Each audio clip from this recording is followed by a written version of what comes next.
Crowstone is my mom's story, and I've dragged this story around for my life. My whole life, I grew up with pieces of this story as part of my bedtime.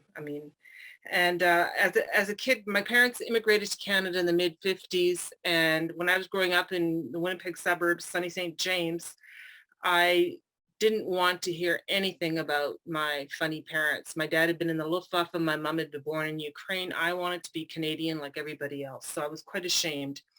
But as I got into Nancy Drew instead, and I used her as my role model. And when I got older and had kids of my own, I became a detective as well, and explored my parents' history. And it's just been an amazing world to discover. Crowstone is inspired by an incident that happened. The title is inspired by an incident that happened. I was in the nursing home with my mom. She's 90 something years old. We're looking out the window and there's a crow outside on a bare tree. And she goes, "It's coming to get me like before." And I go, "What are you talking about?"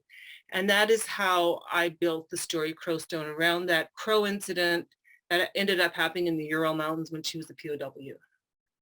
I'd like to read a little bit from chapter 1, which is before all hell breaks loose. And not as dark as some of the other parts. November 11th. Today is Albert's 24th birthday, and he's coming home to celebrate.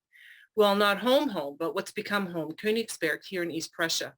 I'm meeting him at the train station, the same station where we arrived when we were homeless children, Kulak orphans. Will I even recognize Albert? The men all look the same in their gray field uniforms. I glide over the polished marble like it's ice, and I'm a child. Achtung, Achtung! The loudspeaker voice warns us to clear the tracks as a black locomotive roars in, squelching, snorting like a mad pig. It's on time. There might be a war raging, but German trains are always on time. Swastika flags wave a proud greeting in the swoosh of the train's arrival. Around me is the regular jostling, women old and young, waiting for the return of their sons, husbands, fathers, or like me, their brother. The soldiers all look old. They jump off the train to the platform, not with a hop, but with a thud.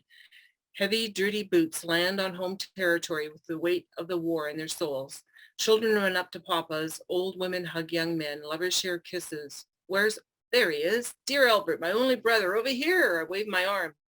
Albert's tired face lights up, and he transforms into the impish boy I know so well. Katya! Albert strides closer, and we share a hug. He feels strong and lean. I pull away to steady him. Don't they feed you in the army? You've gotten skinny, little brother. He pinches my cheek. You're no prize goose yourself, dear sister. I grab hold of his hand to lead him away. We have a friendship that's grown better since childhood. Dearest Katya, he says, you're like a little girl. I turn to him. I'm grown up, Albert, and to prove my point, I ask, have you heard from David? David? He tilts his head sideways. I mean Klaus, of course.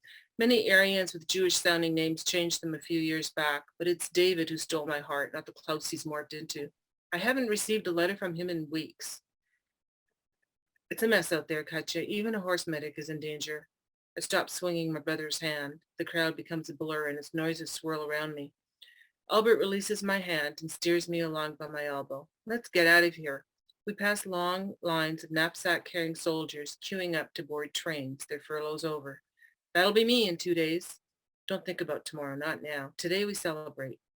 At the exit, SS men loiter with guns and dogs. Albert mutters, even here. Even what here? Deserters. They're making a big deal about anyone trying to leave the army. A big deal. Katya! One of the SS guards steps towards us. Albert stopped. Did they just call you? You have friends in the SS? No, I don't. He must be calling someone else. A black uniform stops in front of me. Katya, look at you. Don't even say hello. My. The face is hard, the mouth cruel, the eyes familiar. It's David's brother, Helmut.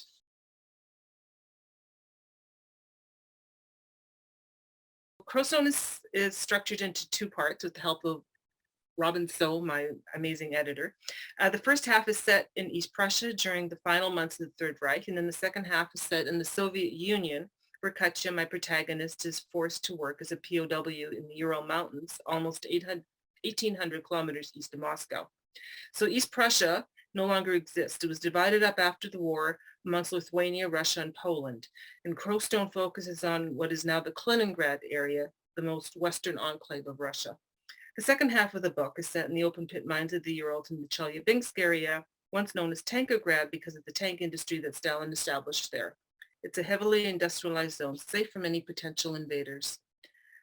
Challenges were, first of all, the hardest thing was to treat my mom's vulnerable memories with respect. I was never sure if I was doing more damage by digging stuff out of her or whether I should leave it alone. The nightmares and delusions as she aged were uncomfortable to witness. Another challenge was that I never did get to the Urals and the former POW camps, although it's still on my bucket list, and we'll see how this war turns out.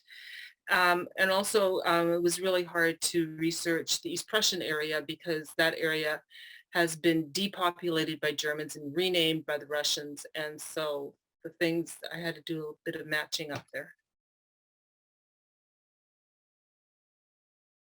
I volunteer with immigrants who embrace new opportunities in Canada, just like my parents did. And they have young families. And I know that the parents are too busy trying to make it work in Canada. But the kids like me looking for a reflection of who I am, it wasn't available for me when I went to school. Dick and Jane and Puff were not part of my reading curriculum.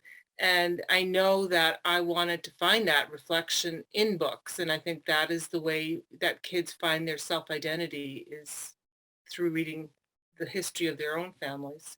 And I also wanted to say that I won't read the whole quote, but Timothy Snyder talked about how academics and scholars research what happened. His book, Bloodlands, Europe Between Hitler and Stalin, is a must-read for anyone interested in the Eastern European situation even today.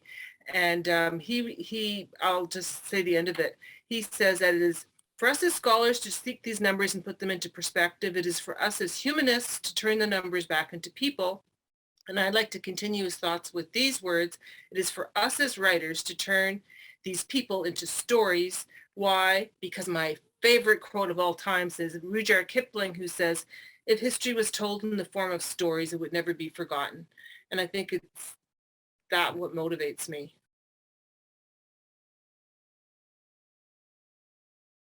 Crowstone is my mom's story, and so I only knew it as a piece of emotion. For me, she could never have given me a narrative, this day, this happened, and then this happened.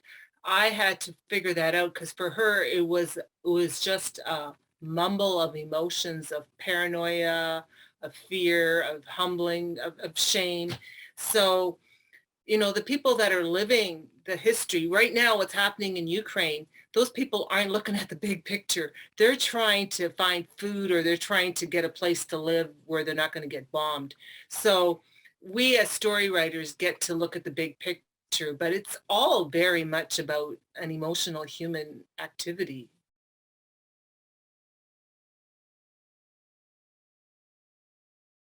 This is a tough question because I've given this a lot of thought and I don't have this pat answer, but people are people. It doesn't matter if they lived 100 years ago, if they lived in Russia, if they lived in Nazi Germany. People are people. We all have the same kind of emotional makeup, and it's emotion that creates a story. So it's for us as authors to become authentic and not look at them as a Nazi, but look at them as a boy who was being influenced by the Nazis.